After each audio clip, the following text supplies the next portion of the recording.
Jody, Anthony, Racy, Kristen, and all the magicians for being here and for setting this up today. And of course, thank you to Didi, Emmanuel, Liz, and Nomi, and Judy for joining me at the table. It's an exquisite pleasure to be here with you this afternoon. So, everyone has a very elaborate and eloquent biography, and it's on this piece of paper. So I'll just introduce everyone by name, and then you can follow up with their bios later. So Judy Hussie-Taylor is to my right, Emmanuel Huyn, whose piece has opened at the Dance Space here on Thursday evening and will continue through this evening. Liz Santoro, whose piece is up at the Chocolate Factory right now.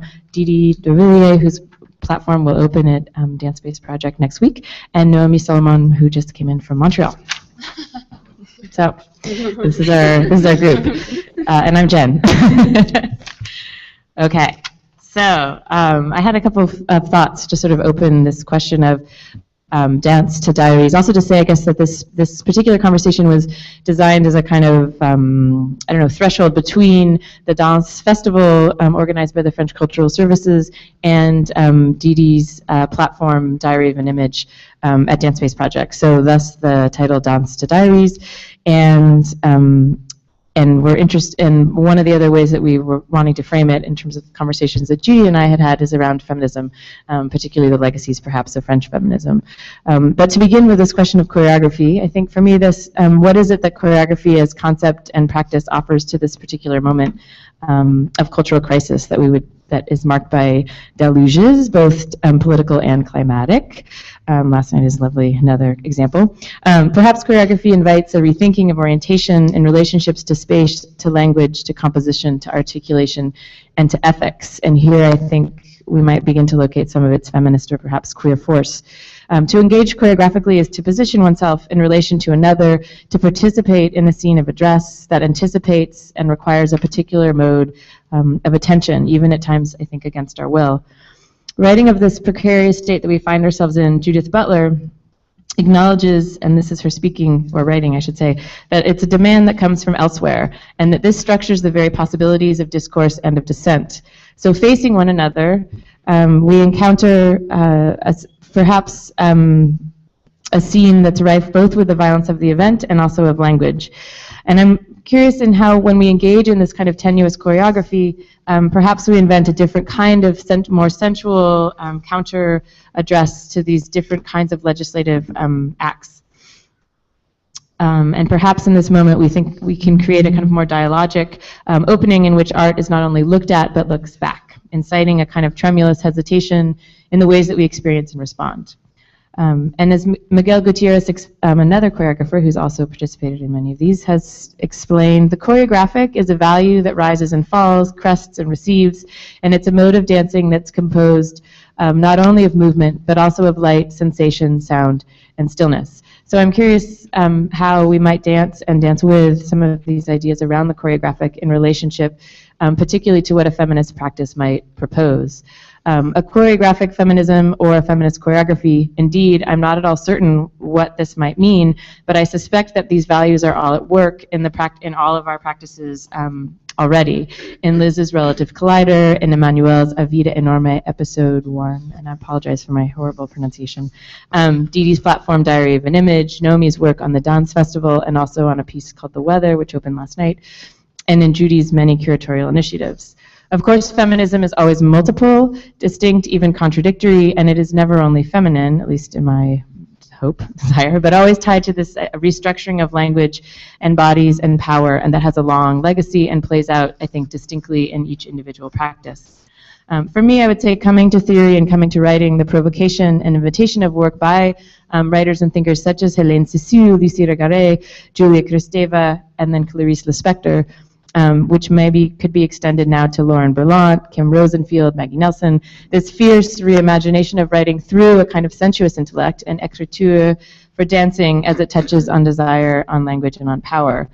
In these moments, I think writing acts as a question, perhaps, or as laughter, which is simultaneously corporal and linguistic. Listen, here's Hélène writing in 1976.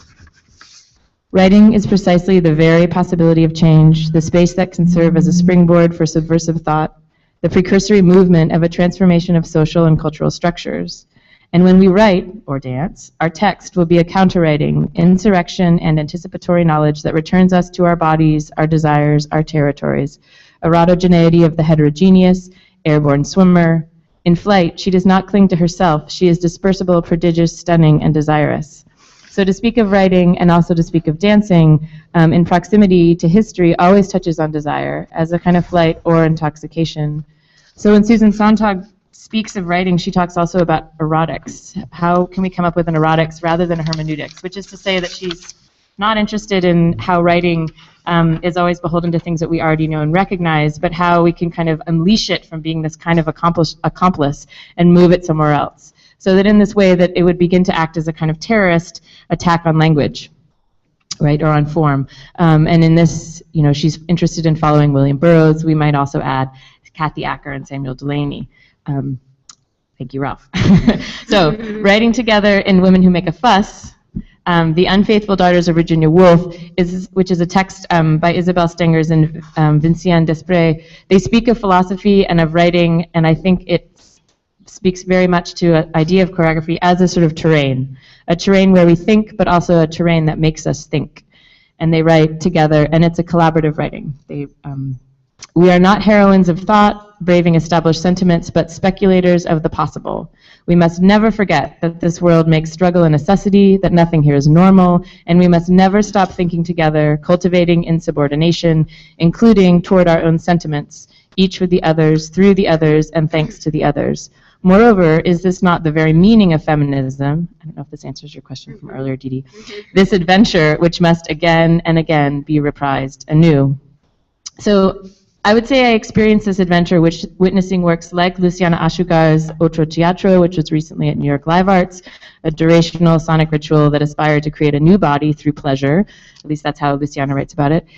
Through the subtle, quiet transposition of the dancers in the stripped-out white space of the gallery that's happening now at the kitchen, choreographed by Melinda Ring. And that piece is called The Landscape and Memory of Snow Machine. Or in Okwi Opak Wasili's Bronx Gothic, in the fierce, tremulous shaking body and the story that unravels and unfolds. That was at Dance Space last weekend. And now I think in all of your individual practices as well, as so many insubordinate adventures that we experience together. So perhaps as a place to begin, I wanted to ask how you imagine or describe the world that your current works are crafting, as a place to maybe return to some specificity around this. How you imagine maybe the dancers together in the work or the world, and how you're sort of inventing these different worlds. The other thing that I've noticed across the range of the three works is the ways in which sound and light and language are so predominant in relationship to dance, or how they become the dance, right? And so there's this interesting transposition that's happening across all of the works. Also to say that they're all stunning, so I would encourage everyone to see them. That would be my advertisement that I'll end on. So I might ask Liz or Emmanuel, do you mind talking a little bit about Relative Collider? Sure. In this context of sure, or yeah, if that makes sense. Or. Thank you, Didi. Maybe you help me if I'm... As you imagine the question. As I imagine the question. I think what I dream of and what I set out to do with Relative Collider, and I think in my work in general, in terms of this idea of the world that we're in and the world that the dancers are inhabiting, or what we're working on, is actually the one we're in right now, meaning, it's the situation of being in front of people who are looking at me talk, me trying to express and answer this question that I've been asked, being recorded, being microphoned, sweating a little bit because the attention is on me. You're listening to my words. If I leave a silence in what we hear and what happens, what that means,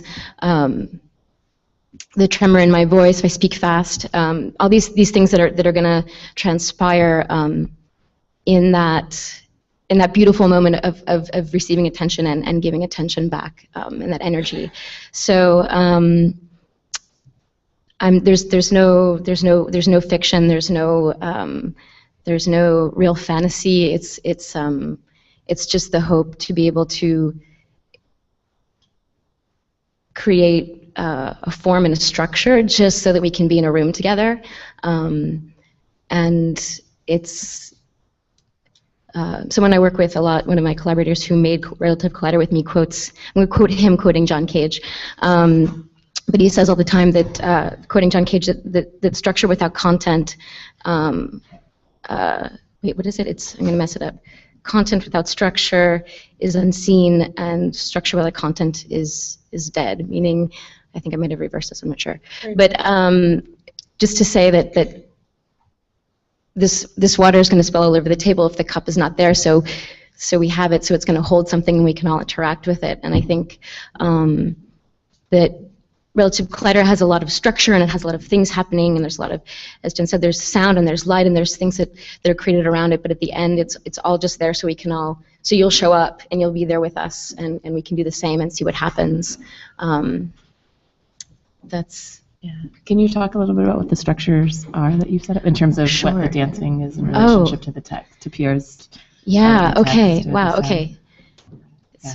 Because I feel like that it was lovely. I mean, I was thinking a lot when I was writing these notes about this question of address that Judith Butler talks about, and I feel like that's so present in your work, the sort of the affect and the tactility of address, that we sit and we wait and we watch this really careful kind of movement, and we feel that watching. Yeah. Feels like this really beautiful way of so that the piece is very self-reflexive about how it's unfolding, which is something I felt as well, Emmanuel, in your piece as well, like the sort of spaciousness of attention that you ask of us, how you teach us to watch it in the opening moments. Does that make sense? Yeah, I think it's a very, I'll try to be as brief as possible in the explanation, but it's a very, very simple structure. It's just 8 sets of 8 counts that each count corresponds to a right or a left foot. Very, very simple. And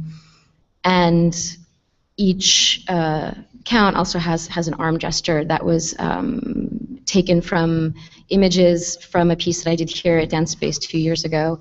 Images of the piece where we're doing this exercise or this practice that I call the triangle. What it consists of is being in relationship to one singularity, in relationship to other people in the same situation as you, meaning in this situation these other women at the table with me, and then also being in relationship to the people that are seeing and giving me attention. And so I'm trying to let my nervous system be in response to that and not try to override it. I'm actually trying to see if I can let myself, not trying to make myself shake, but get into that place where I don't actually make a decision to do this, or it's just something's going to happen where I would have some gesture come out. So all those are photographs from these moments, meaning that the gestures are not improvised, nor are they written. So then we just took them and put them on top of these really very, very simple right-left binary structure. And as soon as you repeat a right foot or a left foot more than once, when locomoted, and especially for a dancer's body, there's a tendency to put in a syncopation. So it's like what you would call like a ball change, I guess, like a 1 and 2, 3 and 4, 5 and 6, 1 and 2 and 3, 4 and 5, etc. So these ands were existing in the rehearsal process throughout, and my collaborator and partner Pierre is doing a master's in natural language processing at the moment, and he's working a lot with programming, and a really basic idea of that would be something like Google Translate or Siri on your phone, but he's using it to make performance work. So we had these structures of numbers and ands, and then he wrote a program to create a text using the Gutenberg project, which is about 500,000 open source materials like cookbooks and the Quran and the Bible, et cetera, Shakespeare. And so he wrote a program that has the same structure as our right, left, right, right and right, left and left, et cetera, with the ands in the exact same places. Is this kind of clear? Okay, great. It's easier if I have a diagram. I love diagrams. So it plugs, it goes to this program, and during the performance, he's just with his computer, every time he hits enter, a new set of 8 this 8 sets of 8 pops out in front of him. So he's in real time following with our same pattern. So the ands are in the same place. So every time we have a syncopation of an and, he has an and. And yeah, that's the sort of explanation of the structure of the piece. Sure. How did you decide how long it stay in place? At the beginning of the piece, Doug's cheating because he was at the show the other day.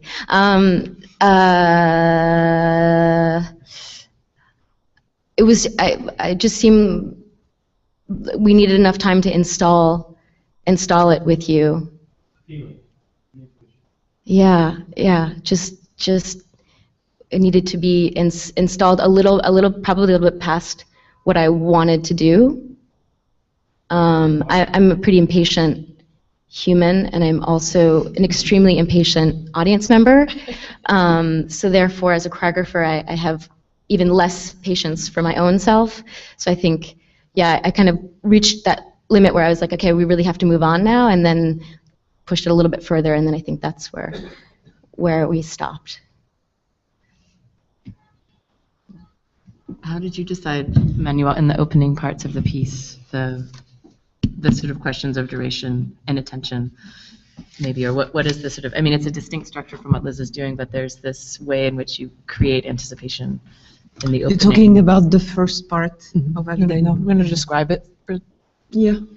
So the first part of the piece is a part, let's say, only with light, space, and sounds.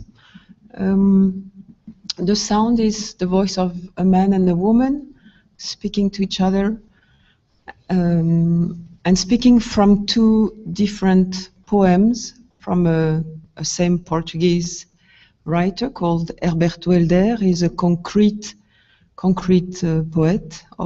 He started in the 50s in Angola, Mozambique, and Belgium, and now he retired. He's in his country, in Lisbon. I wanted, it's a Portuguese poem, 2 poems of him, and I had the opportunity to read those poems in French because they were translated, and they appeared extremely concrete, sensual, and at the same time able to embrace the world, the language itself, and very simple emotions. So I had very strong emotions by reading, and also I'm not understanding Portuguese, and I thought that if I would work with, against, under, on those poems, I would need the real language in which this man wrote. I wanted that the people could hear that, and my idea also was that we in France would not understand part of the thing. So actually the piece is made from a point of view of someone who cannot understand everything, who is mostly our situation in many ways. Here, when we're playing it in English, I mean in New York, people actually maybe don't understand anything, but I'm also counting on the fact that this makes music as if when we understand only one part, the other one we are guessing it. So that's for me a very human situation, not to understand something, but to deal with completing and trying to survive this situation of not understanding. And I also wanted to make possible the fact of following 20 minutes of lights, sounds, without being completely able to really rationally understand everything. So actually this first part appeared to me, it was not I didn't know how I would work with this text that I wanted to work with, or again on or under. But as I understood through the process of it, so I was looking for Portuguese dancer, so that's Nuno. It was the Portuguese European dancer, and we were in the morning reading, and then by observing the way that we were processing. I thought, because we were working in a place in Montpellier where there was also birds and the atmosphere of the choreographic center working, I was listening to what we were doing, and I thought, God, it's really the soundtrack of a movie, I mean, of life. So I thought that I could step on the fact, on observing our days of working. So morning reading English, French and Portuguese, and afternoon just going into the studio having embodied some words of Herbert Welder.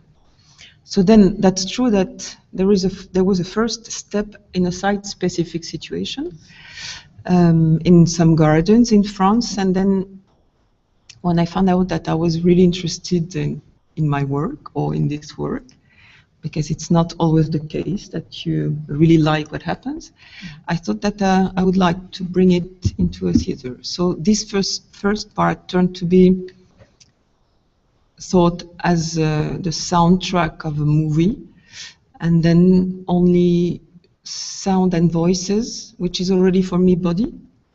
The two voices that you can recognize, a man and a woman, is for me the first gesture, first body gesture.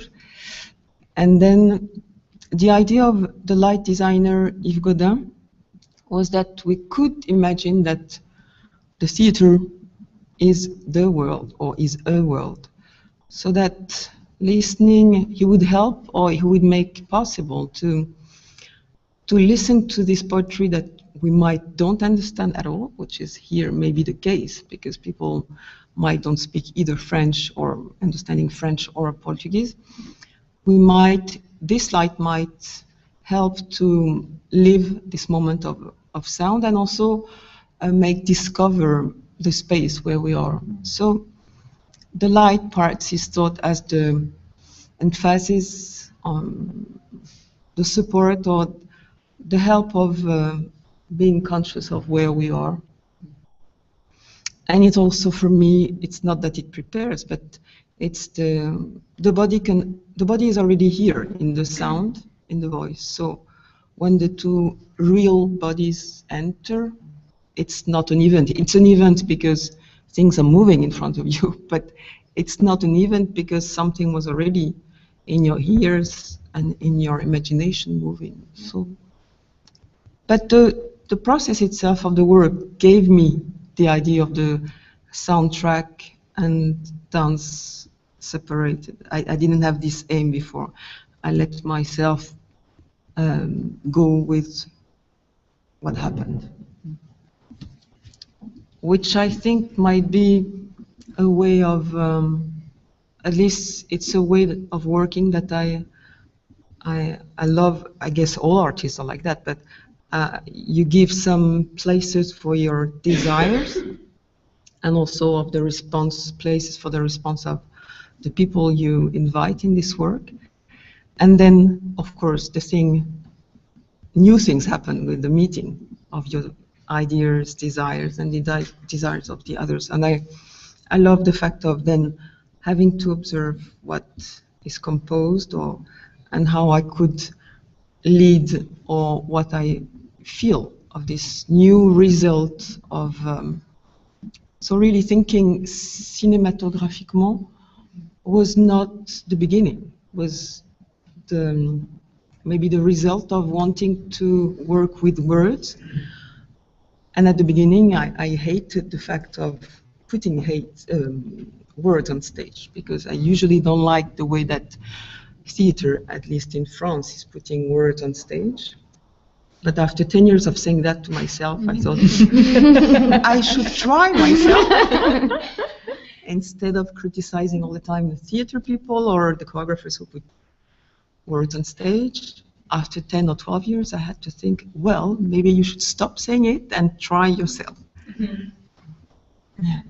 Which is, I think, something, it came up, actually, Naomi, in your conversation with Douglas at PS1 a couple of weeks ago about the way that language gets used choreographically, right? And this, and how, and there was kind of almost a sort of a split between language that gets used in this I think, material, sonic, corporeal, right? Like it's very much, like it's very physical and very, the piece for me was very emotional last night, even in the beginning as well, in the dark or in the shifting light, and how it feels like across this body of work, and when you were talking about how Pierre is sort of sourcing, that there's something about language that's tapping into its kind of poetic potential that choreography is able to kind of unleash, which isn't just about storytelling and kind of linear narrative as well. And it feels, and that these are also, I think, become affiliated with these other kind of sensual sort of ways. I loved, Emmanuel, that you said, well, in the beginning it's only light, space, and sound, as if somehow that's not enough. What did I say? It's only light, space, and sound, as if that isn't enough, right? Yeah. That's so, there's so much in those things. And two, thinking, Didi, a little bit about just the ways that you've been talking, not to over-determine the work that hasn't happened yet, but the ways that this sort of light and sound in St. Mark's Church has become really important in terms of framing it. So I guess there's just sort of two places to continue from. One, this question around poetics and how, what happens when that there, for me, is also something deeply kind of intellectual, which I feel like was the antagonism last week and in this other conversation, but in this sort of materiality or poetics of the ways that language gets used and undone, right? That has a kind of choreographic possibility to it.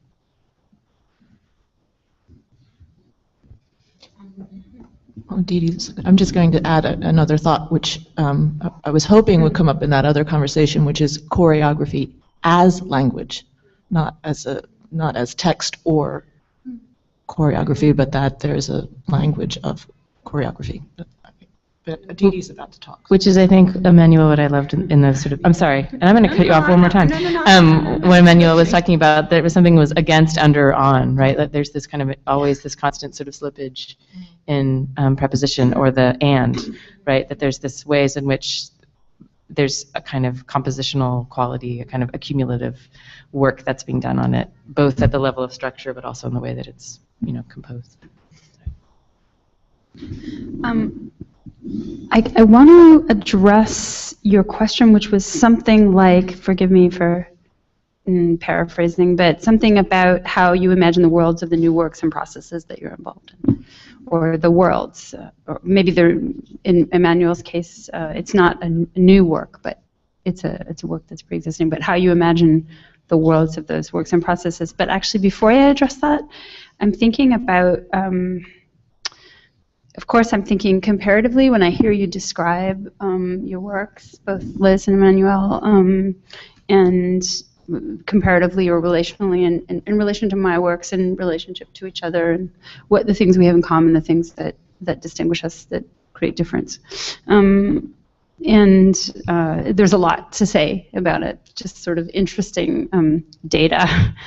But from the fact that like relative collider in my perception involves this kind of obsessive moving or stepping of the feet that I feel like I'm very much working with right now in a different way, with using different structures. And the way in which the two of you are actually working with your partners. The kind of the fact that we share French residency and French as a language.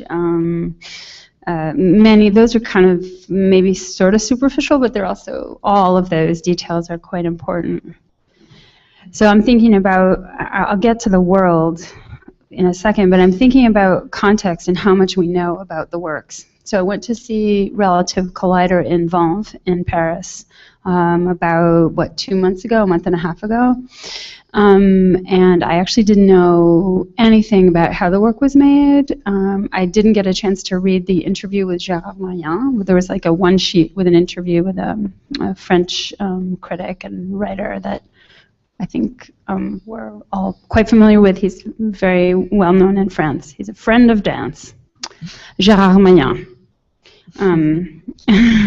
I would say he's a friend of Danse. No? I mean, I think you guys, did you write something together, you and Gérard? Gérard did, no, not together, but Gérard did his PhD and then an extract of that who became a book. about the history of the choreographic center of Angers, Right. Okay. and the fact that it was created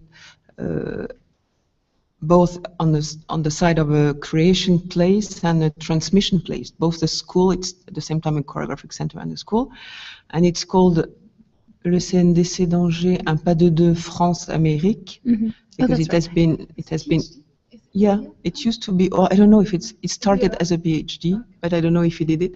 He did the book, so it's the story of this French institution created for Alwin Nicolais, and who has been all the time between French and American, and now it's the tour of an American again. Yes. Well, so that's Gérard a little bit in a nutshell, and he had an interview with Liz. He also had an interview with me that was commissioned by Atelier de Paris to sort of give a kind of, because Atelier de Paris in Paris gives residencies to artists, and they wanted to have some sort of trace that was not necessarily photo or video documentation, but some sort of interview with the artist, some kind of writing about the processes, whether it was an interview format or a kind of article or essay. So he's been hired by Atelier de Paris to do that. Anyway, long story short, I didn't read that interview before the performance, and I really came very blank. I know Liz, I know her work, we're friends,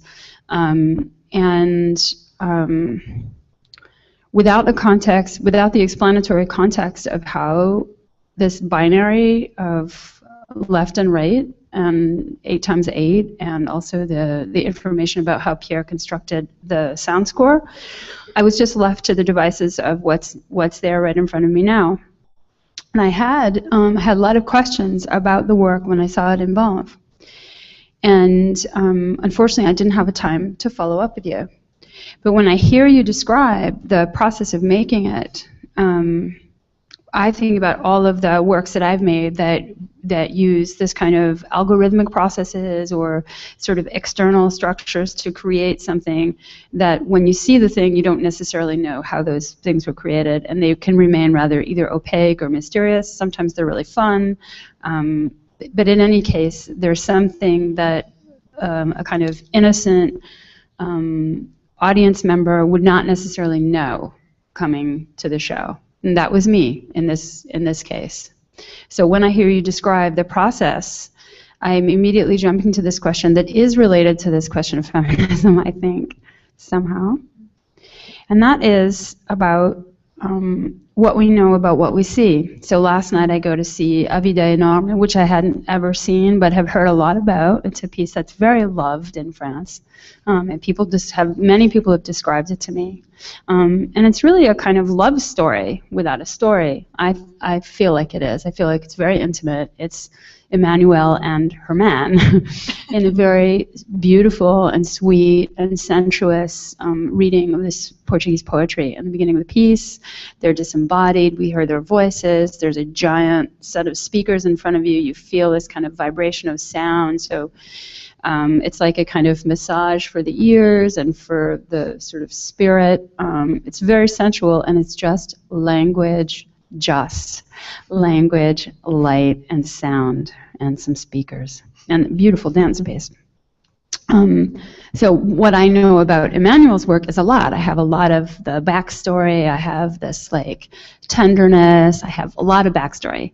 So I'm just talking about how I received both works and how the context of both works. This is very obvious, maybe what I'm saying, but the context of both works, having the context or not, also affected deeply my experience. I want to propose that somehow the theory which I sometimes very stringently follow, that what you see is what you get, is actually not true. In other words, I made a piece based on a Beethoven score, and my idea was you should be able to just see the piece and not know what it is.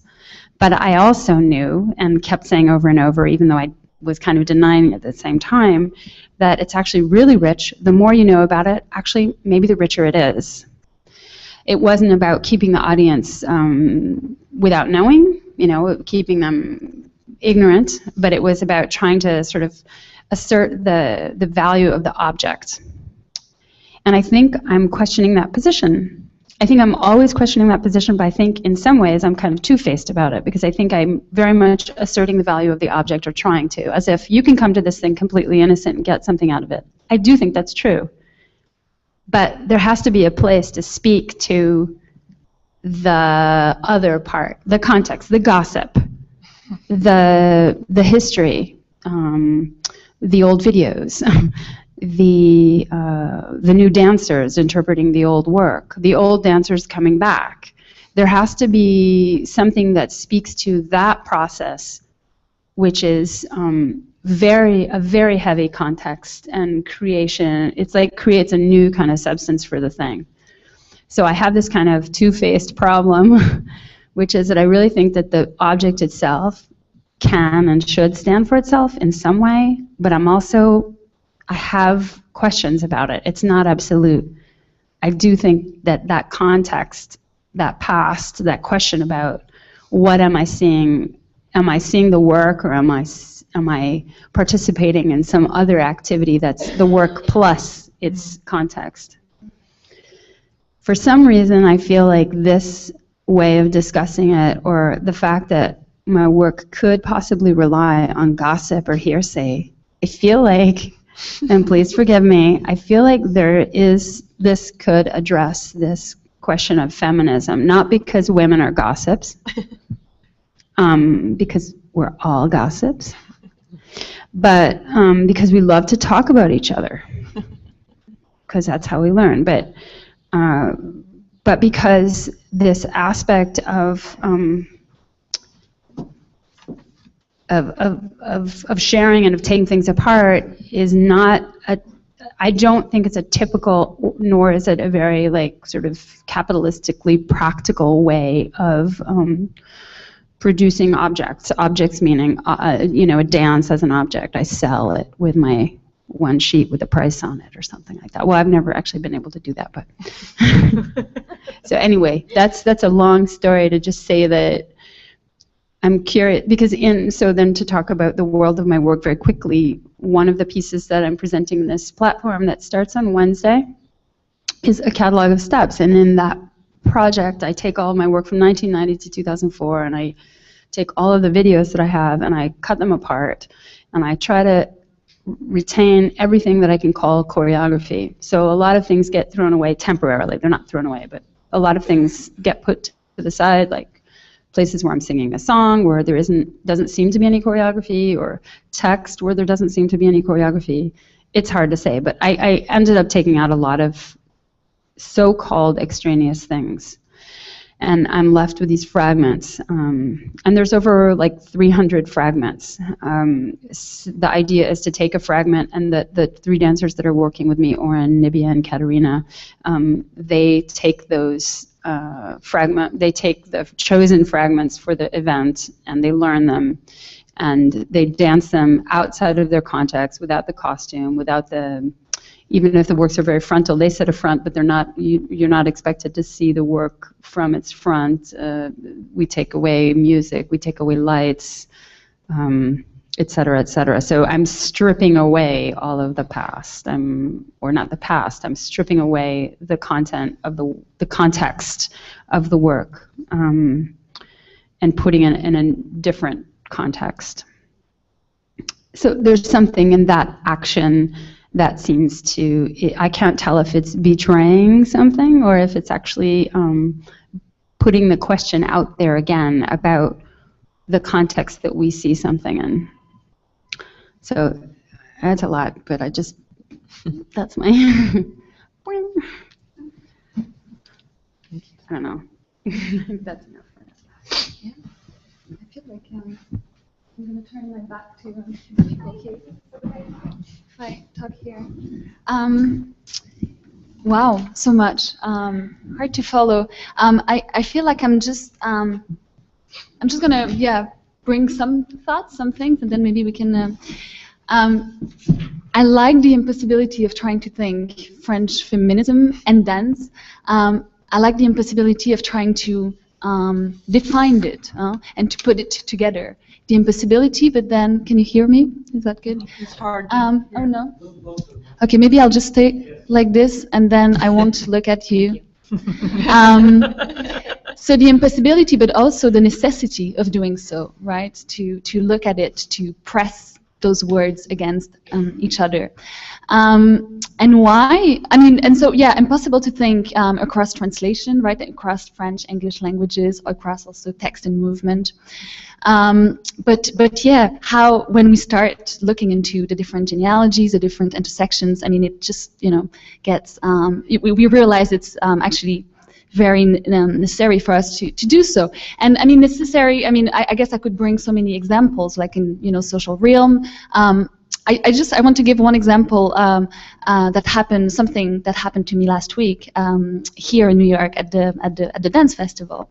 After a wonderful performance. Unfortunately, I haven't seen your performance. I mean, I haven't seen it yet because it's going to take place next week. But yes, I will see hopefully all of it tonight.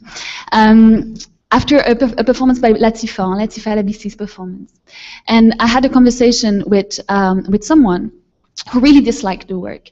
And here I started talking about how, for me, like, I not only do I think it's a stunning work, but also it was very necessary. And I started talking about, feminist performance and also post-colonial, action. And this person responded to me by saying, can you describe the performance? Oh, the performance. Can I describe the performance? So the performance is called Self-Portrait Camouflage. It's a performance by Latifa LBC. The set design is by Nadia Loro. And in the performance, Latifa is naked, but she's wearing a very big, how do you say? Indian. Yes, yeah, Amerindian kind of, yeah. Chief. A chief, yes, like yes. And she's naked, and the set is all white, right? Very exposed, and it goes through these moments of full exposure, and then dark, complete dark. And she's there. She's there, and she sometimes is barely moving. She's in some positions that. They transform very gradually. Sometimes you can see she's definitely a subject that is being looked at, right? And she's trying to negotiate this gaze coming towards her, and she also looks at the audience. The stage design is also, there's a fence, so it suggests a world fair a little bit. So she becomes this specimen that is being looked at.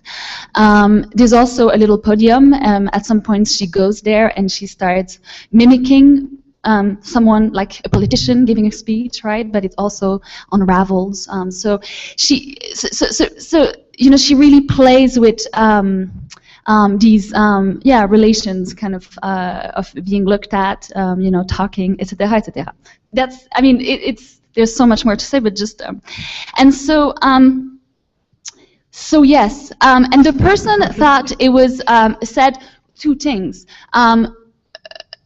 Well, if it is feminist or post-colonial, it is distasteful, and also pointed to the fact that if it was a feminist performance, or if it had like a post-colonial message, it needed to be clear, what it was. It needed to be put in language, and for me that's very interesting somehow, because it points to the fact that what is feminist is always, slippery, like dance perhaps also, right? Also propose something to us that we cannot quite grasp, and yet, needs to be there.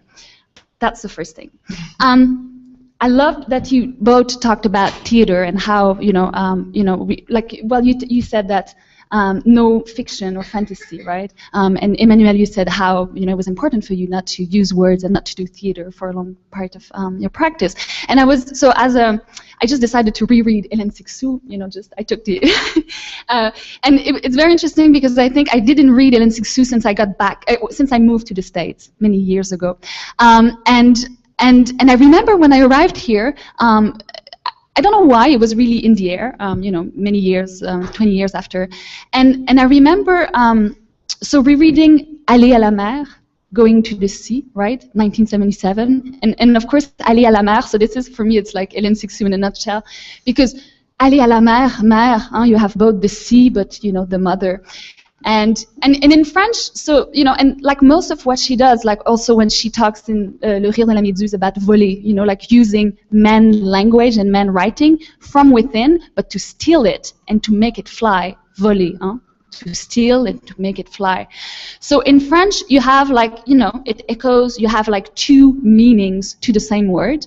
But then when you add the translation, there's something about the impossibility to hold the two meanings, right? And so it's as if, and I mean, to me, that's what Derrida does a lot in Hélène Cixous as well, and that's why they're so important, I feel like, in the Anglo-Saxon context, and which is great, but I was a little bit, when I moved here, okay, give us a break, yes, okay, there's two meanings to the word, we can't capture it in translation, but, you know, still, yeah. But just to say that in Aller à la mer, she talks about the need to get rid of theatricality. It's very important, getting rid of theatricality. She says, and I have a quote, which is a beautiful quote, something here. So, no need for plot or action. Okay, a single gesture is enough, but one that can transform the world. Okay, one single gesture is enough, but one. So she talks about a body, in, you know, as labor. Yes, a life that is lived. Yes, and so the need to get out of the space of the theater, right, and to create this new this new space. I mean, on stage, sur la scène, no, she says, but also outside in the world, where you can not only represent but create, right, the woman. You know, like enable the production of women. That's another thing. I'll just say three things maybe to start. So Hélène Cixous has been a very important figure for me. Someone else also I want to mention, just as an opening here, Beatrice Preciado. And Beatrice has been very important because when I was in France actually studying, she taught me there, and she you know, like at the beginning of 2000s, when you know, Judith Butler was not translated in French yet, right? Judith Butler arrives in French language in 2005, which is pretty recent. And Beatrice was coming from the States. I mean, she's been traveling a lot, and so she was teaching this gender and performance class in a dance department. Wild. I mean, it was kind of wild. But she just published a little text recently called Feminism-the, and she reminds us that and you know, it's like in the frame of this kind of anti-genre discourse that is very present in France. I mean, just quickly, you know, in the last 2 years, perhaps there's been like big social movement in France against this kind of mariage pour tous, right? But also around these kind of what they call gender theories. People are very scared of that. They think it's coming from actually America, and it's gonna, you know, like invade a little bit the system, but it's true, right? I mean, there's like huge. It's kind of crazy. So she's saying, you know, feminist, like, you know, like other words, like, you know, féminisme comme le genre ou l'homosexualité. These are not words that have been like invented by radical activists, right? No. And feminism actually was coined in 1871. And I mean, we kind of imagine how. I mean, it was a pathology, right? 1871, it's a pathology, and so it's a pathology. It's the title of a doctoral thesis, du féminisme et de l'infantilisme chez le mâle tuberculeux. And so, can you translate that for us? Sorry? Can you attempt to translate that? Oh yes. So du féminisme, of feminism and infantilisme. In the male subject, the masculine male subject who has tuberculosis. Oh my God. So, and it goes in a very precise way, just on to describe, you know, the condition, the feminization of the male body, right? What happens to this male body who's losing his condition of, you know, virility, right? You know, who can't really function as this kind of, you know, yeah, virile male, right? So, I mean, you know, the thinning of the hair, of the eyebrows, the eyelashes that become very long, the skin that becomes pale, then it goes on. It's very precise and I mean, crazy in the violence, right, of language. And of course, I mean, that's not the first time it happens, right? The medical discourse is very important in reinforcing, creating and reinforcing domination, right, in Western society. If at some point theology was doing that, I mean, for the last 200 and 250 years, I mean, the medico-legal institution has been doing that. So 2 years after, Alexandre Dumas fils is the first one to talk actually about, to use feminist to qualify men who are getting closer in solidarity of the, you know, the women who are fighting for rights, getting rights. So he's the first one to do that. So, but still, feminist here is in order to, I mean, it's in relation to men, right? It describes men. So first, you know, men with a pathology. Second, men who are coming closer in proximity to women. So, and it's kind of many years, I don't know exactly, but at least a decade later that feminists, I mean, les suffragettes, right? Suffragettes, yeah, will appropriate the word as a nomination and as a kind of political action. So I think this is interesting also because you know, thinking of how Walter Benjamin, right, is talking about history, you know, how those words, you know, history is often written by, you know, les vainqueurs, right, the people who win, right, and how it is, and how it tends to sacralize and sediment, you know,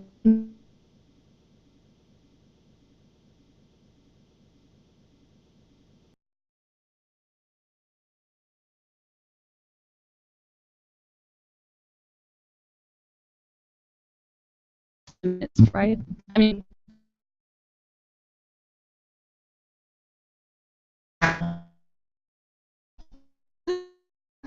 That's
James Joyce can be seen as writing in a feminine economy or modality.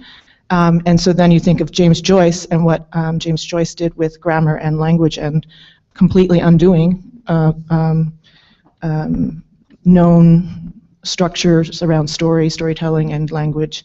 And so then I jumped to how that is done in choreography with or without language. So to me that part of it is less important or less relevant than the fact that one has a ballet grammar and syntax, and that how various modern dancers and postmodern dancers have, at least in the Western European tradition, undoing that those structures. I once heard a Cambodian classical dancer say, when she was questioned by a postmodern choreographer, why do you who practice a traditional dance form, are you so slow to change? Why do you not innovate? And she said that if she changes a mudra or hand movement, she has to think for a very long time because it undoes the grammatical system of the dance that she's learned. And so that she made me start to think about that way we think about dance and what we're doing and undoing. Yeah, I think I'll stop there. Thank you. Tiny side note, I can't say anything about it except for it's making me think about the conversation where Claire Bishop described de-skilling and reskilling. Just What does doing it and mean? undoing. Skilling and de-skilling? How about having a skill and then not having a skill? Getting rid of Okay. Getting rid of a skill. Getting rid of the need for a skill in order to produce, and then through that process actually creating a new set of skills.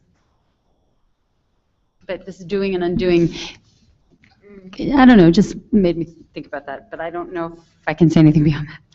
No, but when you were saying, Dee, about feeling hypocritical about wanting the work of art to function on its own without any context, but then being really interested in the context, and maybe I propose that having both is a feminist position.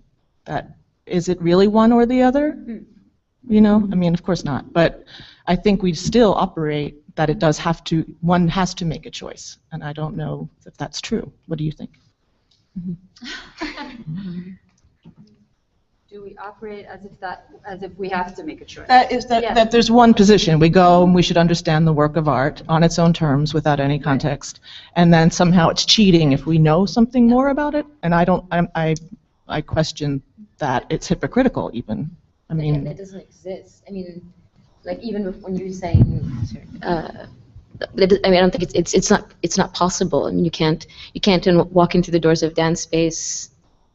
Well, this is an interesting place because it serves many functions. Okay, that doesn't work. You can't walk through the doors of dance space and not think you're not going to see a dance show because you could go to a church service, of course. But so that theory is, I forget what I just said. Erase that. No, but what you were saying, Didi, is that when you came and you had no context and the thing about the article from Jeremiah and all these things, like, but there's an enormous amount of context that you have through me. So it's like versus me going to see something. I mean, there's you can't subtract, and I think this idea when you say is this working? This idea of gossip is in a positive sense. I think it's so huge and so important. And I was thinking when I was making this last piece and driving myself crazy and stressed and panicking about all these other stupid things that happen with administration and all these things, and I was saying, I can't do this, I can't do this, I can't do this, all the things we kind of go through in making this work, and I was thinking, okay, because you're in the middle of panic about a budget, you're in the middle of panic about the communication, you have to schedule rehearsals, all these things, and then at the end of the day you think, well, wait, why am I doing all these things? Because you're so far away from the actual work that you're making. And then I realized that the show's going to be over. It's already over, actually, and if we look at time in a nonlinear way, it's already over. It hasn't happened, and it's already happened at the same time. So I was really so I started to become really grateful for the fact that I was actually able to have every conversation that I have before the show. After the show that's happened is the show. Like I make the show so that I have the gossip. I make the show so I can participate. I don't actually. I was saying this about this right left binary stuff in the piece that I made of these arm gestures. I don't care about them at all. I'm only making them so that I have something, so that we're together, so that I can understand something, so that I can talk. Okay. So that I can participate with all this stuff. Otherwise, it would, for just to do the show, all these other things that are going on around the work, it would be maddening. It's not worth it. There's nothing else. It is worth it, and it's not arbitrary. The 8 times 8, it's not arbitrary. Of course you care enormously about it. That's what you spend your time doing. Yeah, I love it, and I love to it's not even for the sake of it being a pep talk, but I think this very issue of where you say the only reason why I'm obsessively working on 8x8 and getting a computer program to generate text live, the only reason why I'm doing that is actually so we can be together. Yeah, but it's the quality in which we are together. Okay. Because I'm doing it in front of other people. I mean, I could sit here and talk in this room with this microphone, even with the camera, completely alone. It's not going to be the same. Right, but I'm just wanting to say that the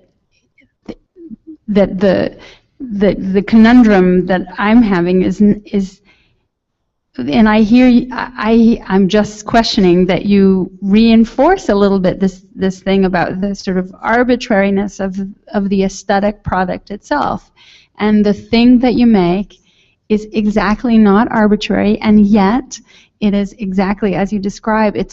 Seems to have the purpose of bringing us together, but it's a very interesting, slightly painful problem, because actually I really don't think that it's arbitrary that what you're making is for the sole purpose, that it's for the sole purpose of bringing us together. I think that there's other artistic, aesthetic things that are connected very deeply to bringing us together, but you wouldn't bring us together with 7s and 4s involved. You decided to do it with 8s. Right, That stuff. So that's all. And maybe I'm saying the total obvious, but the fact that there's something in the aesthetic and in the practice of the work itself that asks for the work to be freestanding and alone. This work is strong. It's exactly what it is. It can be autonomous, and yet no. But I think, this is the other thing too, is that if I can, I'm being extremely reductive in saying I don't care about it, but so forgive me on that one. But I guess what I'm trying to get at is the importance for me of the fact that if you do have some context on me when you come, and even though you didn't read the thing, blah blah blah, but if someone who has no context on me and they come, they have the reference of the theater that they go to sometimes, they have no idea who I am, or they have no idea what they're coming into. I had no idea. I had no idea what I was coming into. But you knew you were coming. You see my show. The last show I saw, I knew I was coming to see. Anybody who walks into that space who's got the ticket in their hand knows they're coming to see your show. They have your program. They know your name. But you've seen my work before. Yes, but the work that I saw before was very different from Relative Collider. Oh, that's exciting. Extremely different. I think it's the same. I'm sure it's the same, but it was extremely different in my external experience, and so I was quite like, what do I do with this? But then you went and you read the interview. I read the interview, but the interview didn't. But what made you read the interview? Because I was a little bit, I wanted to read it because it's Gerard and it's about you, and I wanted to talk to you about it later. But the thing that was missing, or not missing, but the thing that just like made my ears go like this just now, and not then necessarily, was what you just described about the structure of the piece. The 8x8, the repetition, and the algorithm. That's my personal fascination. I'm very interested in why we make these choices to make algorithmic or this kind of process-based work. Right, and I make those things so that maybe you people will be interested. So what I'm saying is I'm not sitting there going, should the right one be after the left? I mean, that happens, but I'm not interested. That's going to create something, but I'm not interested in that one. Does that make sense? No. Can I interrupt for a second?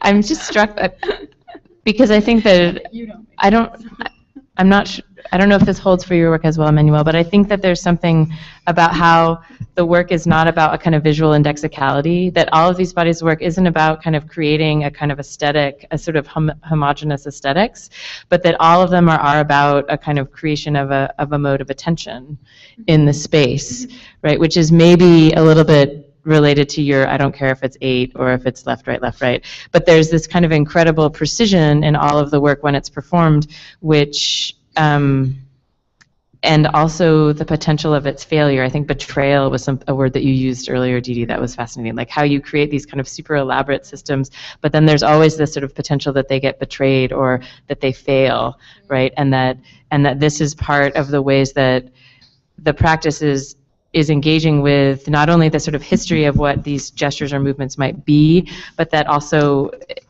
playing out the kind of the gossipness of it, right? I think someone, Jose Esteban Munoz, writes a lot about how gossip is it's this other kind of history, right? A history that's incredibly intimate and incredibly layered and repeated always, like to sort of get all of the details of the story. And I feel like there's a way in which the work kind of invents that. Or I'm curious actually about, maybe another question was how you are playing out these different histories, your own, and the gestures that you're taking on within the work itself, right? And whether it's your own or David Bowie's, right?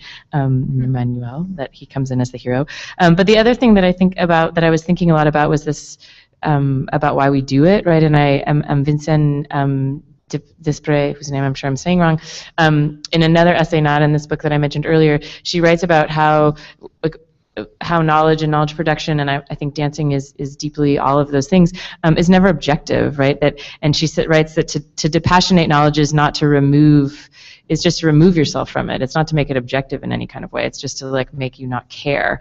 So I think there's something kind of incredibly important about that practice, about not depassionating it, about that is about this like other ways that we kind of create attention together, right? And I think about what Miguel was talking about in the piece that Miguel Gutierrez, I'm sorry, in his last piece at the Whitney, it's all white. It's like super white, the space, and there's these neon pink tape lines. And he said when he was rehearsing it, everyone looks at Mickey Marr, the younger dancer, right? And he said, so I wanted everyone to notice that they were looking at Mickey. So I put pink tape so that the vanishing point is Mickey, like right there. So like, how is it that we kind of craft this particular kind of attention and looking? And I do think that, I mean, I don't think it's possible to show up at a work and not know anything about it, or that it's always autonomous, or that you know nothing, because I think that the work is always, it creates the sort of structure of interpretation, of address. Like it tells you that, right? It's why my students are like, well, it could be anything, Jen. We could interpret it however we wanted if there was no intention, right? And I said, well, I don't believe in intention because I don't time travel or have a spaceship, or mind read, so I can never know that. But the work gives me like a very specific framework in terms of what I see, right? I see that you're still. I see that one of your dancers has this like gorgeous kind of navy blue dress that cuts in and shows off her shoulders. I see that Pierre is on stage with the computer, right? Like that there's all these ways in which you teach us how to, there's a sort of pedagogy in terms of looking that seems important across all of the work, right? That's about you not only teaching us how to see that piece, but how to see the work historically, that I feel like, Didi, that you're sort of taking to the extreme through the catalog of steps. But even Diary of an Image, right, around the sort of architecture of it, but I don't know if that... I don't know where that takes us. But well, I guess maybe the question I'm curious that I wanted to maybe ask around that was how the sort of histories of your own practice kind of manifest in the current pieces that we started the conversation talking about, and how they maybe get played out, not retrospectively necessarily, but or how you kind of imagine these practices. Do you think of them as, I mean, because as you just said, do you think of them as similar, but there seems, and I know Didi, or I don't know, my experience of your work is that there's a very, like a conceptual through line, but visually, aesthetically, they take very different forms. So I don't know how that connects to your practice in terms of a thinking, because for me that's also very, it has to do with authorship and naming, which I feel like are also part of this question of, how we recognize and how the work gets disseminated. Does that make sense? The question? How you kind of think about the histories of your own practice, or the things that you're sort of holding on to in the work that are manifest within the specific work, but then also connect to the earlier pieces. Or why maybe, Emmanuel, you wanted to perform this particular piece here in Dance Space now, actually, as opposed to a different one? It was not this one who was supposed to be performed. It should have been a duet with a Japanese man called Akira Kasai. But then it turned out that 1 year ago when we were performing in Tokyo, he told me that he was having a cancer, then he would be operated the day after the last show, so on 15th of May, exactly 1 year ago, and that he would not travel for at least 1 year. So we talked with Judy about the fact that Avida Enorme was another possibility, another meeting on stage, another duet, and another way, another possibility for here. And that's true that the fact that here is a church at the same time as a theater is a very strong thing regarding the piece, because since the first piece is only light, words, and then gestures, and then... And David Bowie. Sorry? He's only in part 2. Oh, he is? No, David Bowie is all the time, actually. It's a gesture that we had, Nuno and I, on the whole length of it. So I wanted to have another gesture, physical, sonic gesture of having David Bowie at the end of our fingertips, and we were listening to the soundtrack that we were making with the movie sound engineer, and when we were ready, we were pushing David Bowie, and then we pushed it also on half of an hour on silence, almost on random. So it was layers of physical gestures, voices, and then on the silence of movement, putting again this. So knowing that here the peculiar place, I thought that it could match with the sound, light, and body. I cannot remember what you asked me about. I mean, maybe another question, I guess, that Didi you also had brought up is working with the partners. You mentioned the duet, and how is it though that these works all involve or are duets with a partner, and if that changes or what that. I'm not sure I understand the question. Sorry. How the works are all about collaborating with your partner. How Didi's with Sebastian in different ways. Liz with Pierre, yours with Nuno. So I don't know if it's a gossip, but actually, I started to work professionally with Nuno in this piece, and we became lovers during this piece. So it's a bit, I don't know how to say it. It belongs now to the work. But the fact that I was looking not for a man, but I was looking for someone, but a man actually, who was dancing and speaking Portuguese, because I wanted that Herberto Helder could be understood. So that's true. That's the way we met, and then we became lovers. That's true. In the middle of the work, of the process of the work, and then that's this piece that I like. Maybe because it's the beginning of our story. It's also the beginning of our family, because and then I became also pregnant. I'm sorry, but then you asked me a question. Then it's not gossip. Actually, it's really the work also. So since I like process, then I had to go on. Then I was interested in the work by itself, as I said. So it went on.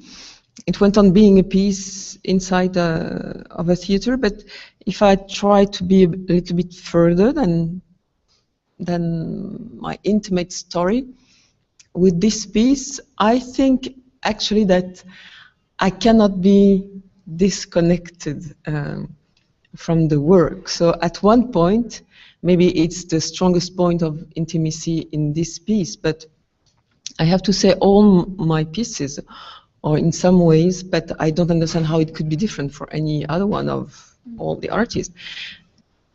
At one point, the questions inside of the work are very intimate.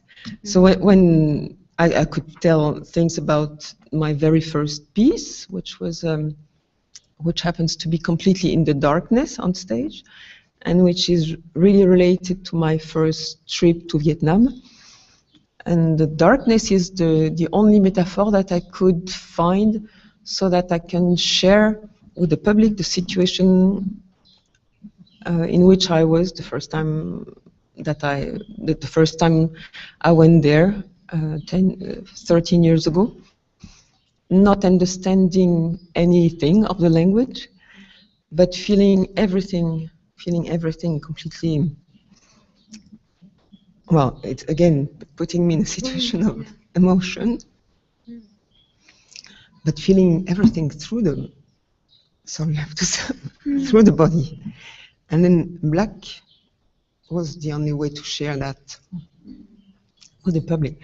So when you say one gesture, gesture that changes the world, it's really the way that we have to. I'm sorry, I don't know why I'm so. Yeah.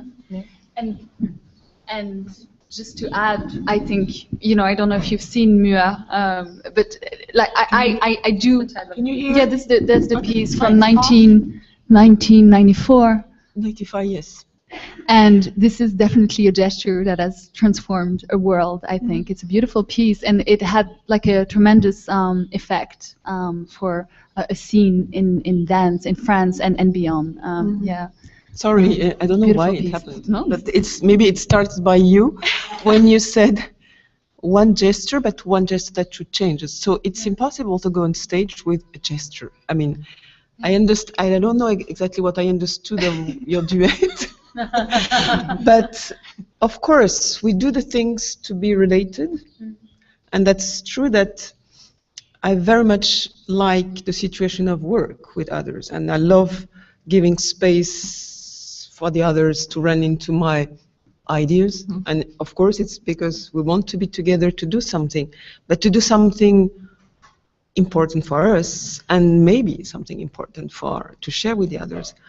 But no, that's it about what you said. Yeah, but then this black of Mua was a way of putting us in the same situation of being lost, of not understanding, but of physically, well, at that point I was understanding why my Vietnamese father was behaving like that for the 30 years that I knew him, and that I found that, being in France, in a very small country, and disliking very much the way that he was, all the time like that, beside the French fathers of my friend, which were very neat. So I was hating that, and suddenly I saw all the Vietnamese, and I said, well, that's why he's like that, He's like that because he was born like that, and actually, I love it, and actually, it's very strong, and actually, I'm a bit like that also. So it has been, I don't know what I say that, yeah, black and metaphor that we can share on stage in order to relate to the other situation that we all experiment of being lost, not understanding the language, not understanding the codes, and having to survive this.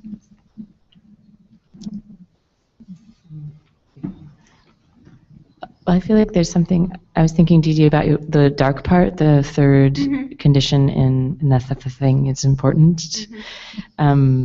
And that it seems like in order to create this space of darkness and illegibility, to make it visible, right? That there's something really important about making it making it sensual.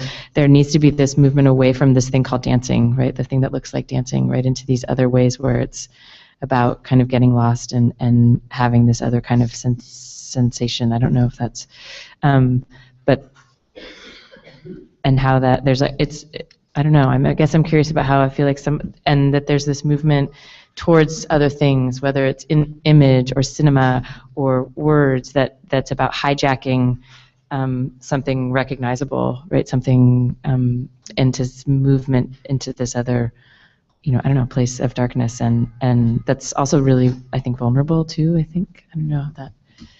Well, it's interesting because when I was working on Dark Part, which was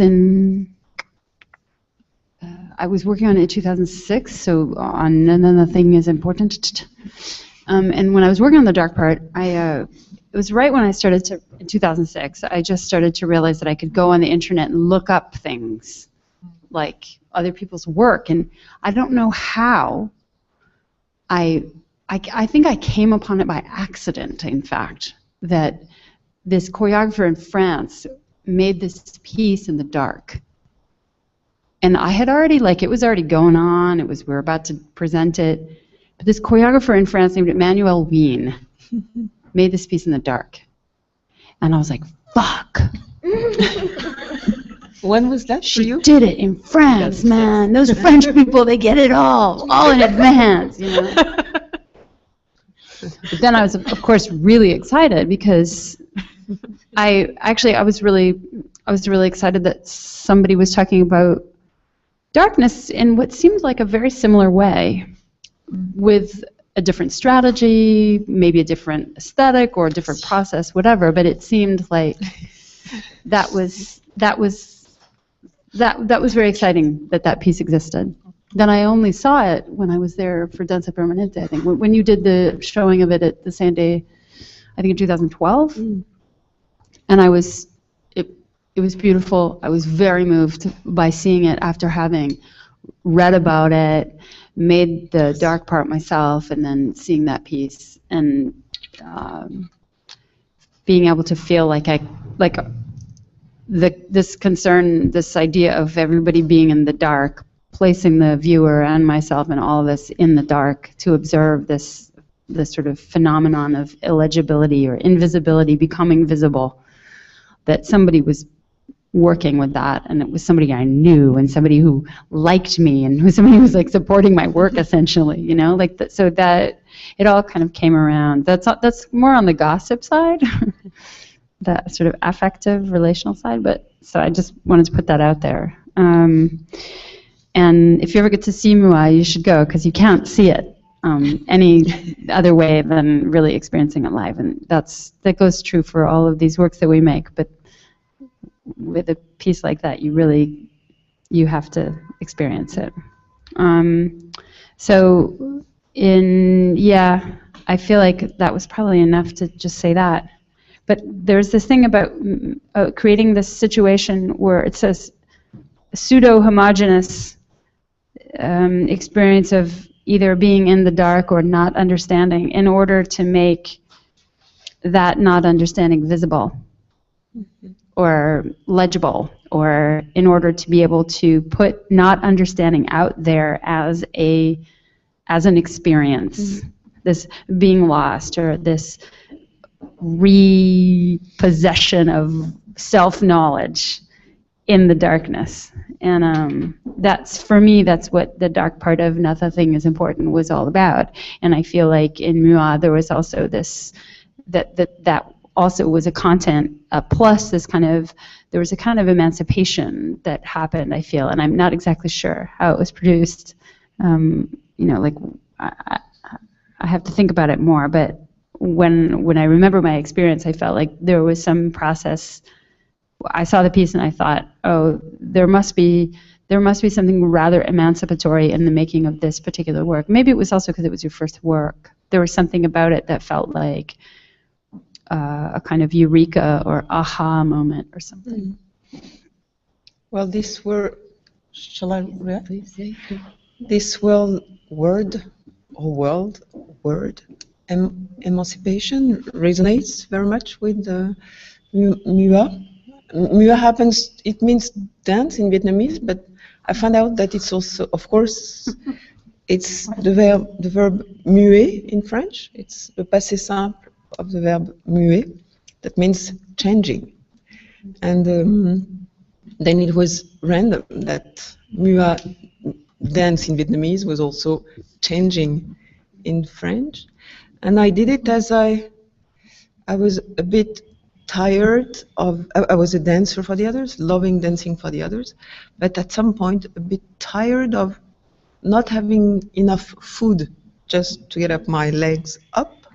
And I was a bit fed up of, in a way, gymnastic after 10 years, and having the projections of the others was not feeding me enough. But as I said about words, I said, I cannot complain, I'm having work, but then if I don't want the images of the others to go on me, I should try to do something by myself.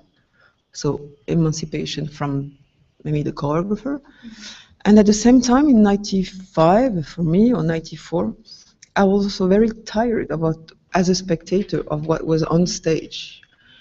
Lots of music, lots of technique, lots of virtuosity, lots of costumes, lots of money, and then nothing with it. So again, I was thinking, if I take everything away from the stage of all this talkative event, what is left for dance?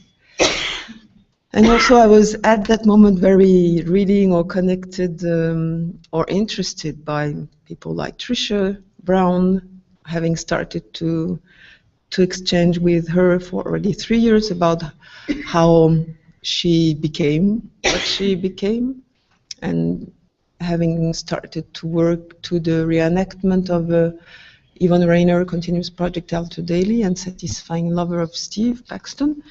So I was in this process of thinking, well, I should take all the things away in order to see what's left. And maybe the third big moment in those years, in those months was this first trip to Vietnam, as I said. And as I came back in August '94, there was there was in Vidéothèque de Paris an exhibition or a parcours called Dark, which had been thought by Michel Reillac, who happened to be a former director of the CNDC, and he did that in order to make the people who can watch, who can see, and then understand how the people who are blind, sorry, how they live. So I just did that by curiosity, and I just came back really from Saigon and Hanoi. And then I went in this darkness for, I don't know, 3/4 of an hour. And again, you know, the darkness took me, I mean, the physical darkness of the thing. And then the voices of this blind woman guiding us in the fake danger of a parcours, like, you know, she would have helped us to cross a street, and we were hearing cars, we were eating a bit, we were talking to each other in the total darkness. God, I thought it's really what I would love to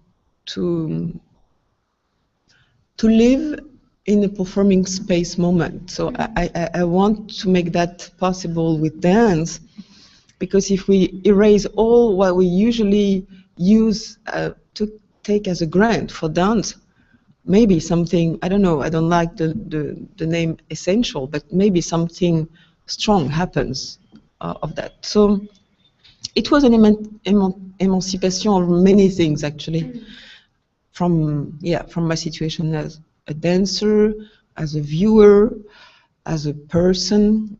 And that's also true. It's not a good it was the moment that I chose to, I was married with a very wasp person, white and perfect. Perfect, but it was not working. So I took my decision that I had to stop. So it was a real moment of saying no. And saying no makes me think to another woman who is saying no a lot here, is Eiko Otake.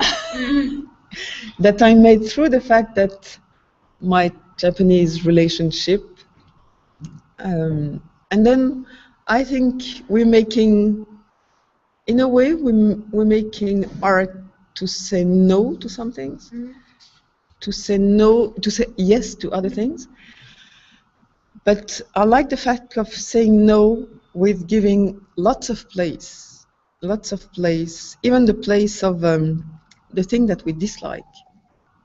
So making art is a way of saying no, but with the possibility of saying yes, or saying yes with the possibility of the presence of the no inside. No, not Japanese no, but so I don't know how I came to Eiko, but yeah, it's the fact of saying no.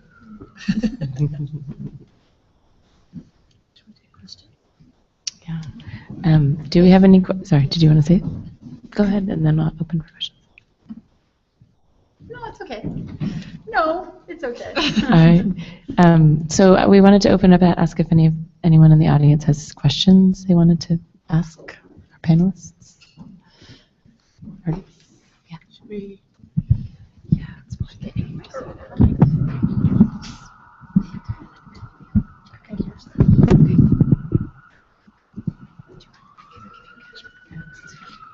Oh, yeah, sorry.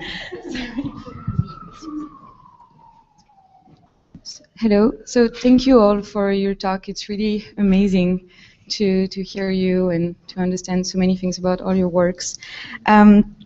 Hearing you talking about non-understanding or understanding, obscurity, darkness, or light, and also it made me think about this balance between true or false, and maybe, I mean, for me, feminism could be also a way to read out any determination, and maybe to put us in some kind of unknown zone is a way for you not to be determined by, other people to fix you in some category, or to say, yeah, I understood all about this person.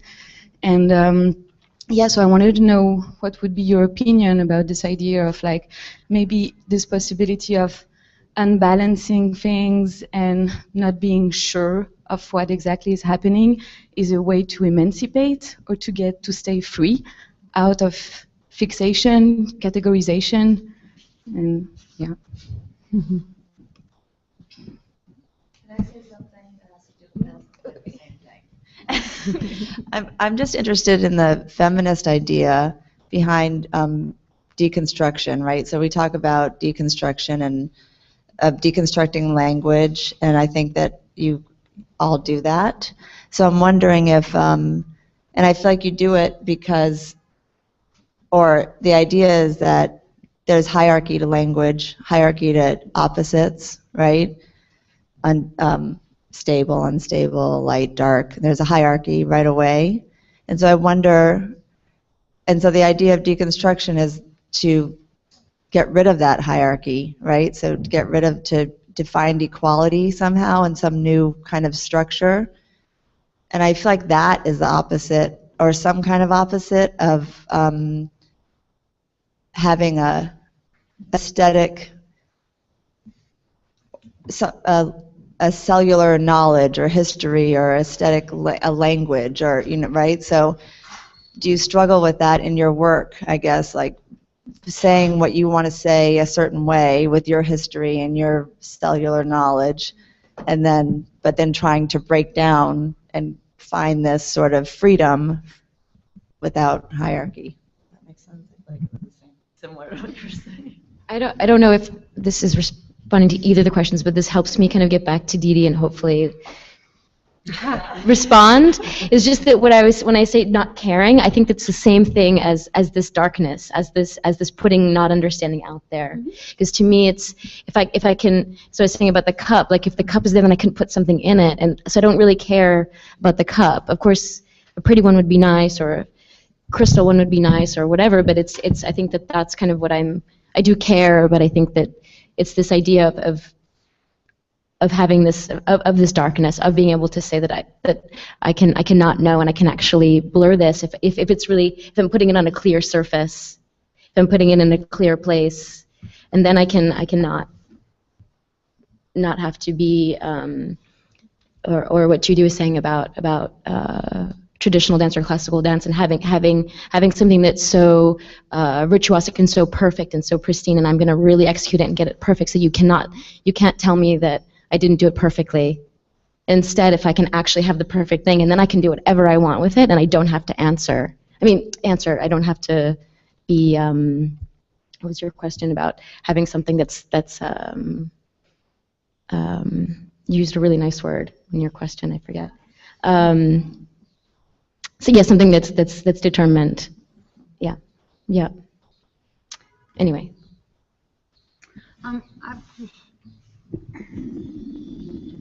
All right. I'm really not trying to like cause problems, right?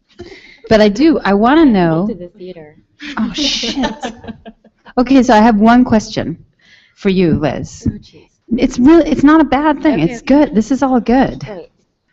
This is, I mean, if I didn't have this kind of question, I wouldn't be here. It wouldn't be interesting. I'd be like, so if I don't have the experience, no, I don't know how to ask this because I don't really, I'm trying to honor what you're saying about creating a situation in which we can be together.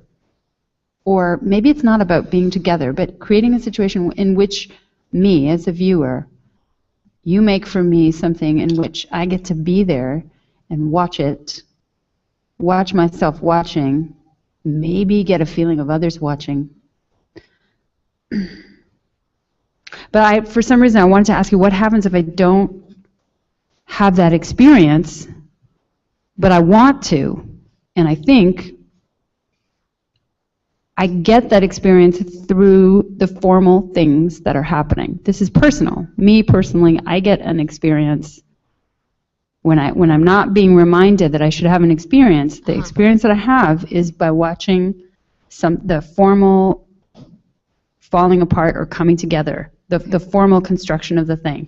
Not because I know that it's 8 and 8, or not because I have any clue about how it really is functioning, but because there's something about either the construction of the thing that I'm wrestling with to try and see about, learn. I don't know. All I know is that when you explained when you explained the procedure of making it, it's not that validated or made the work sort of. It just piqued me. It was like, oh, I need to look at this. I need to look at that piece in a different way. Mm-hmm. And as an artist who's also working in the same medium with bodies and counting and blah, blah, blah, blah, if I have that experience where I'm like, wait, what? And then I hear you describe, and then I say, oh, I have to look at that work again. That's a big deal. That you describe, you use language and you explain the structure of how you're working, and it totally makes me turn my head again. Mm-hmm. So, because I'm not interested in going and just having the experience of going to VOM and seeing the piece and saying, wait, what? And then going and forgetting about it and then pretending I didn't see it when I see you, right? I want to know more about why the difference between that piece and the other piece that I actually also saw at VOM, why one I could talk about and the other one I couldn't talk about, and because I'm not interested in, not just because I can't talk about it, I don't want to let it go. Mm. But what you talked to me about the structure of making the piece, that totally let me into a new question about how much do I know, and how does what I know about the process actually get me closer to the work? Not just what I know about you and that you're my friend, but more like what I know about how you're making something, like how you use the hammer and the nail. Mm-hmm. But knowing and not knowing somehow. But what is the solution? It's like a program note? Like no, I'm not looking for a solution. I'm not looking for a solution. Okay. I'm not trying to make a suggestion about how you can make your piece better or make a better thing or a better experience or something. It's a question. Yeah. It's a real question. I understand, and the show's at 8, so yeah. I can start warming up while I finish talking. No, and this has been that's existing in the work since the beginning, because I mean, when I explain everything, I explain the steps, and I'm trying to be very quick and kind of curt about it, and in the program and the text, blah, blah, blah. But I mean that the text came in kind of late, and there was a lot of other things, blah blah blah. And this is a debate that I have all the time with Pierre, because the text comes randomly at him. He doesn't know what's coming, and most people that see the show want to know that, or when they find out, they really say everyone should know that, because I should know that he doesn't know what's going to come at him. It's important that I know that it's not pre-written and he hasn't been rehearsing it, because it's very, very fast. It's not his native tongue. He doesn't understand. I mean, just yesterday he understood that THOU is not. What did he think it was? Thou. No, but he thought it was though. He's been saying though the whole time. I mean, but it's a randomly generated text, so we don't rehearse it. Or I can't say, oh, by the way, that word that comes up all the time, which it never usually comes up. I don't even know, and I'm not in front of the computer. So there's all these things, and